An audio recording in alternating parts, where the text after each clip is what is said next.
Dieu a voulu que toi tu couches avec ta mère. Dieu a voulu que toi tu couches avec ta mère. Pourquoi d'abord Dieu a permis que tu sois dans cette position de coucher avec ta mère? Non! Non!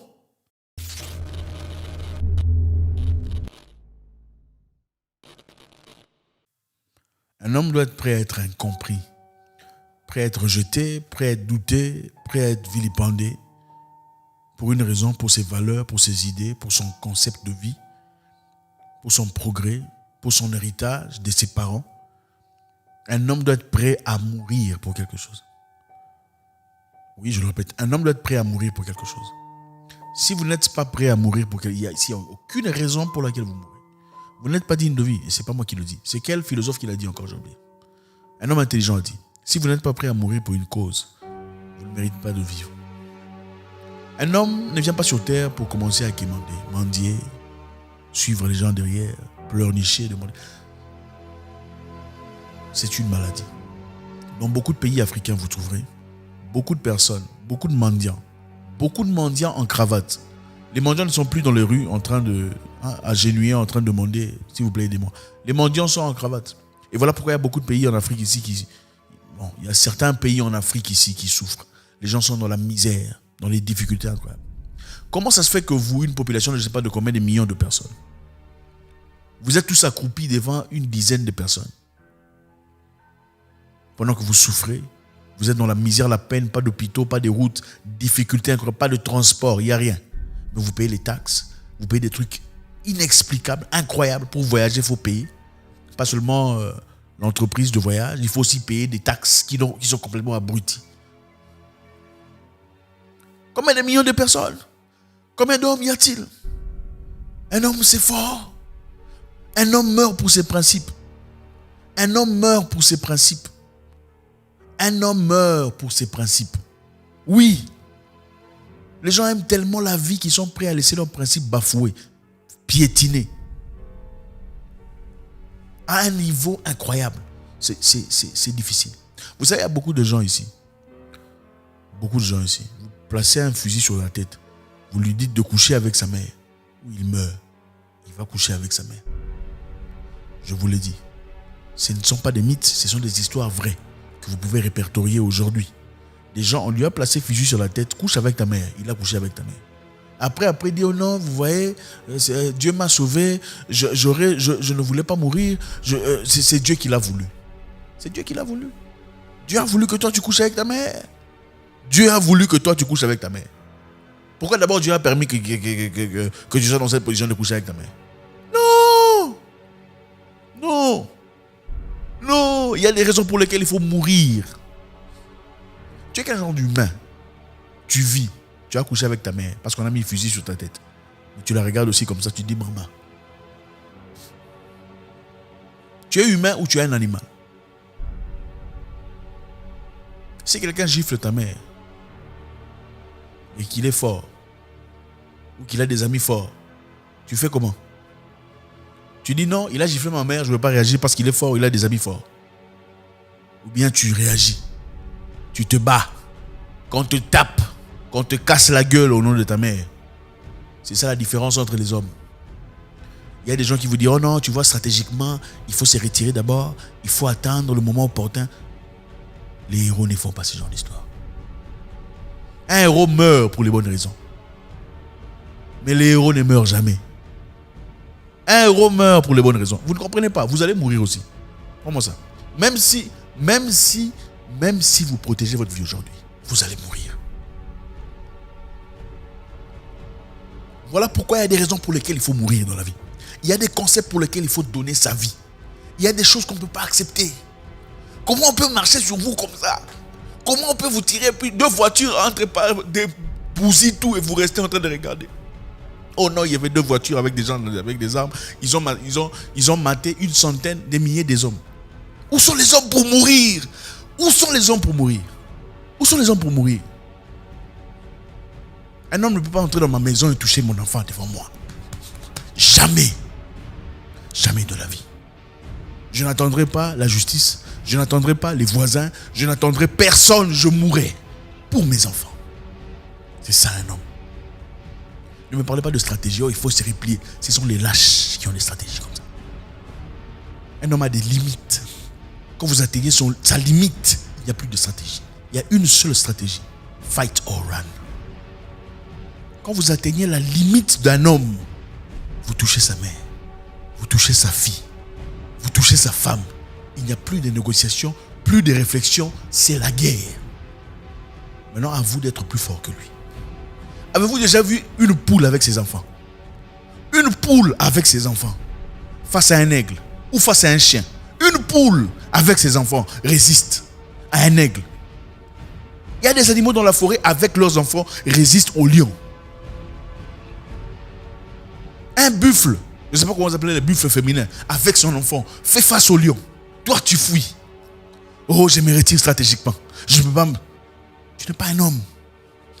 Tu n'es pas un homme. Tu n'es pas un homme. Une poule résiste. Toi, tu fuis.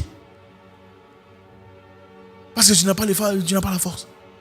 Une poule a quelle force devant un chat ou un chien? Yeah.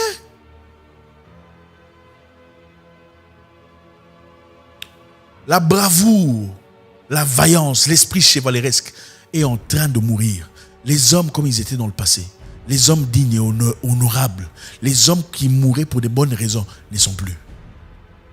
Parce qu'ils sont affaiblis par les fast-food, affaiblis par les fast-food intellectuels, c'est-à-dire la consommation des comédies, des bêtises, de la musique incessante, des danses incontrôlables, stupides, remuer les hanches comme ça toute la journée, à ne rien foutre. Les Zoulous chantaient des chants révolutionnaires, les chants d'honneur, les chants de gloire. Ils chantaient mort à l'ennemi. Et c'est ça qui a libéré les Zoulous en Afrique du Sud. Ils ont accepté de mourir, ils sont partis dans les rues pour mourir. Ils n'ont pas attendu de l'aide venant d'ailleurs. Ils sont allés mourir dans les rues. Historiquement parlant, les Zoulous n'ont pas été emmenés en esclavage. Ils n'ont pas été, contrairement à l'Afrique centrale, les Zoulous n'ont pas été emmenés en esclavage. Vous savez pourquoi? Parce qu'ils se sont battus. Ils se sont battus contre les Blancs. Ils ont massacré les Blancs quand c'était nécessaire. Pour leur défense, évidemment, ce n'était pas l'Europe, c'était l'Afrique. Ils sont venus les chercher en guerre. Ils se sont battus. C'est ça l'esprit qu'ils ont aujourd'hui. L'esprit chevaleresque. Pendant ce temps, dans beaucoup de pays d'Afrique, on fait que remuer les hanches. Remuer les hanches dans la pauvreté. Remuer les hanches dans la mendicité. Les Zoulous chantaient pour combattre, pour lutter, pour résister, pour révolutionner. En Afrique ailleurs, on remet les chants, on remet les hanches, on remet, puis on commence à aide-moi. On remet les hanches, on commence à célébrer les riches, aide-moi. Remet les hanches, on commence à célébrer les politiciens, aide-moi. C'est votre pays, c'est votre condition, c'est à vous de dicter. Pourquoi est-ce qu'un chef qu'on a élu en gouvernement qui vient faire des toilettes dans les marchés, vous venez le remercier, merci au chef de l'État pour avoir fait des toilettes? C'est quel genre de peuple? Pourquoi vous pouvez remercier quelqu'un pour avoir fait des toilettes? C'est son boulot. N'est-ce pas la raison pour laquelle vous l'avez élu? Vous savez, en Afrique, beaucoup de gens créent des dictateurs eux-mêmes. Comportement de huissier, comportement royaliste. Toi-même, tu vois quelqu'un, il n'est pas ton chef. Tu dis, oh chef, bonjour chef, patron, comment ça va? Oh, toi tu es boss. Mendicité. Même si la personne était venue avec une idéologie normale, de vouloir être quelqu'un de bien, de construire, de bâtir, peu à peu, à force de célébrer, à force d'acclamer, à force de faire « Oh, gloire à toi », il commence à devenir dictateur lui-même. Et puis vous vous plaignez, on a des dictateurs. Vous créez des dictateurs. Vous créez des dictateurs. Vous savez, en Afrique du Sud, ce n'est pas un pays parfait. Mais si un politicien vole et qu'on le sait, on sait le tracer, on va le faire payer. Il y a un monsieur à qui on a donné des offres de construction, on appelle ça tenders. C'est-à-dire, on te donne, le gouvernement te donne des offres pour aller construire, par exemple, une école, ou peu importe, hôpital, ou comment on appelle ça? Pont. À ce monsieur, on a demandé de créer un pont qui séparait deux milieux. Il y avait une petite rivière, excusez-moi, une petite rivière au milieu. Le monsieur a pris l'argent, évidemment, comme beaucoup d'Africains qui se respectent, au lieu de dépenser la totalité de l'argent dans le projet, il a pris 90% de l'argent, il a bouffé, 10% il a mis dans le projet. On a construit un pont comme celui que vous avez vu dans une vidéo récente, là, je ne sais pas c'est dans quel pays. Les gens sont venus inaugurer, le pont est tombé. C'est très similaire comme ça. Qu'est-ce qui s'est passé? On a évidemment cherché des gens à moins cher, matériel moins cher. On a construit le pont. Quelque temps après, les enfants sont passés, le pont s'est cassé, un enfant est mort. Qu'est-ce qui s'est passé? La population s'est levée. On est parti chercher le monsieur à qui on a donné le tender. Le politicien à qui on a donné l'argent pour la construction. On est parti brûler sa maison. On a brûlé sa maison. Et ces gens n'ont pas peur de la police. Regardez, ces gens, je ne suis pas en train de prendre le Sud-Africain comme exemple parfait. Je vous démontre l'esprit chevaleresque. Ils n'ont pas peur de la police. Vous pouvez venir avec vos fusils comme ça. Vous allez les tuer. Au nom de ce qui est correct pour eux. Au nom de ce qui est masculin pour eux. Au nom de ce qui est honorable pour eux. Ils vont mourir. C'est ça l'esprit. Mais les Zoulous sont guerriers. Beaucoup d'Africains sont complètement malades. Incapables de défendre la porte de sa maison. Vous attendez de l'aide venant de qui? Qui va vous libérer? Vous pensez que quelqu'un au pouvoir ou en position de force va laisser tout ce qu'il a comme avantage, comme tout ça bénéfice, comme tout ça là pour venir t'aider toi? Ça ne te fait pas. Ce n'est pas possible. En fait, il y a des gens qui travaillent dans les parlements. Quand dans les parlements, tu reçois beaucoup d'argent, au-delà de 20 000 $, 21 000, 25 000 $, tu reçois à la fin du mois. Ok, pour t'asseoir là toute la journée à ne rien foutre, généralement, pour la plupart, à ne rien faire. Vous pensez quand je reçois 25 000 $ à la fin du mois, j'ai une voiture qu'on me donne gratuitement, j'ai une maison et des histoires, des coopérations, petites histoires à faire ici, faire de l'argent. Moi, je vais aller réclamer tes droits, toi, de la population civile. Pourquoi je mettrais ma position à moi en danger pour toi? Un homme meurt pour son honneur. Regardez les Palestiniens. Les Palestiniens se battent sans fusil. Ils ont des pierres. Peu importe leur guerre. Peu importe la nature de leur guerre. Ils se battent avec des pierres. Ils se battent avec ce qu'ils font. L'antifada. C'est-à-dire la guerre arrive au niveau de l'âme. Ce n'est plus comme on n'a pas de fusées. On n'a pas de bombes. On n'a pas de tout ça. On ne fera rien. C'est ça la différence entre les hommes. Il y a deux types. En fait, il y a deux catégories des nations.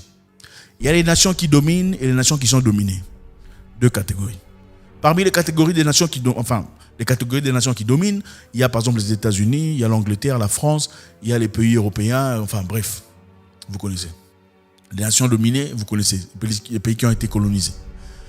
Parmi les nations dominées, il y a deux types. Il y a les dominés braves et les dominés couards. Les dominés braves sont comme les Afghans. Les Afghans luttent, ils se sont battus pendant une vingtaine d'années. Malgré le manque d'armement, malgré le manque d'outillage, ils ont résisté aux États-Unis. Peu importe leur guerre. Que ce soit une guerre de terrorisme ou pas, c'était leur terre.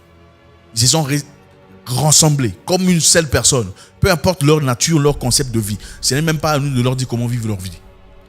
Ils se sont battus. Les Américains sont partis. Ils ne sont pas pleins disant « Oh non, on n'a pas des armes, on n'a pas des moyens de... » Ils se sont battus comme les hommes. Ils savaient que beaucoup mouraient. Mais certains continueraient la guerre. Et puis il y a le deuxième groupe. Les dominés faibles. Les dominés couards sont ceux-là qui disent « Ah, on ne peut rien faire. Ils sont trop forts pour nous. Ah, on ne peut rien faire. On va rester dans la pauvreté. Dieu seul sait. C'est la volonté de Dieu. Prions seulement pour le pays. Prions pour les conditions. » Il y a des moments dans la vie où on ne prie plus. Il y a des moments dans la vie où on ne prie plus. David est parti en guerre. Jephthé est parti en guerre. Samson est parti en guerre. Il y a un temps pour tout dans la vie. Il y a des moments où on ne négocie plus. Il y a des moments où il faut aller en guerre. C'est ça la vie. Il y a des moments où on n'écoute plus les gens. Il y a des moments où on ne négocie plus. Il y a des moments où il n'y a plus de pourparler. C'est fini, c'est bon, ça y est. Il y a des moments où il faut aller. Vous ne pouvez pas rester en attente que quelqu'un vienne vous soutenir. En fait, les gens sont tellement devenus noyés dans l'intellectualisme. On a des concepts pour tout. On a des formules pour tout. Des explications pour tout. On tape ta mère, tu veux expliquer ça comment? On a touché ta fille, tu veux expliquer ça comment? On l'a déshabillé devant toi, tu veux expliquer ça comment? Tu veux justifier ça spirituellement? Ça n'a aucun sens. On fait appel à la masculinité. Appel que l'homme redevienne homme. Ce message est un message dirigé à tout le monde. L'Afrique entière. Chacun s'y retrouvera. Il y a des raisons pour lesquelles tu vis et tu le sais. Et tu es coincé depuis un temps parce que tu as des difficultés. Que ces difficultés ne soient pas beaucoup trop dures pour toi. Il n'y a aucune difficulté beaucoup trop dure pour une personne dévouée à aboutir à ses objectifs finaux. Voilà pourquoi vous verrez un petit chien battre un grand chien. Une petite nation à assujettir une grande. Parce que la grande est poltron, couard, peureux. Mais dans tout ça, c'est vous qui faites un choix. Les lâches, généralement, engendrent des lâches. Si pas engendrent, élèvent des lâches. Parce que le concept de vie est un concept qu'on donne du père à fils, selon les conditions. Les héros engendrent des héros, qu'on ne vous mente pas. Les gens vous diront, héros, c'est n'importe quoi, ce sont des justifications. Quand un enfant a grandi dans un village, il parle la langue maternelle parce que papa et maman l'ont instauré sur sa tête. Aujourd'hui, je vous demande, ne m'écoutez pas moi. Regardez autour de vous. Regardez seulement autour de vous. Et écoutez votre cœur. Mon message pour vous ici, c'est ça. Aucune situation de la vie n'est beaucoup trop forte, beaucoup trop dure, beaucoup trop insupportable. Si vous allez à partir du sentier que vous allez traverser ce sentier. Les Américains disent, you don't know how strong you are until being strong is the only option you have. You don't know how strong you are until being strong is the only option you have. C'est-à-dire tu ne connais pas ta capacité de résistance, tu ne connais pas ta force jusqu'à ce que être fort est la seule option que tu as. Choisissons d'être fort. Ne trouvons plus des excuses par rapport à nos conditions difficiles. À un moment donné, un homme décide et il fait. Donc, peu importe ce que c'est, tu cherches un boulot, tu as des difficultés de travail, c'est un problème de famille, fais face à la situation, regarde la situation. Tu peux gérer ça, fais face à la situation. Il y aura des dégâts, d'accord. Il y a toujours des dégâts. Dans chaque révolution, que ce soit nationale ou peu importe, il y a des gens qui meurent. Il n'y a aucune guerre où il y a personne n'est mort. Ça n'existe pas. Le problème d'ici, le problème des gens aujourd'hui, c'est que les gens ont peur de mourir. Peur de mourir pour leurs ambitions, peur de mourir pour leurs projets, peur de mourir pour leur vie, peur de mourir même pour leurs droits. Tu as peur de mourir pour ton droit. C'est de la lâcheté. Tu as peur de mourir pour tes enfants. C'est de la lâcheté. Tu as peur de mourir pour ta femme. C'est de la lâcheté, tu n'es pas un homme. Tu n'es pas un homme. Fais face à la situation, examine la situation, peu importe ce que c'est. Familial, commercial, amical, régional. Affronte la situation. Trouve une solution. C'est ce qu'un homme fait. Un homme, ce n'est pas les muscles. Un homme, ce n'est pas les fusils. Un homme, ce n'est pas tout ça là. Un homme, c'est la tête et le cœur. La tête et le cœur. Mais surtout le cœur. Parce que la tête, quelquefois, peut être lâche.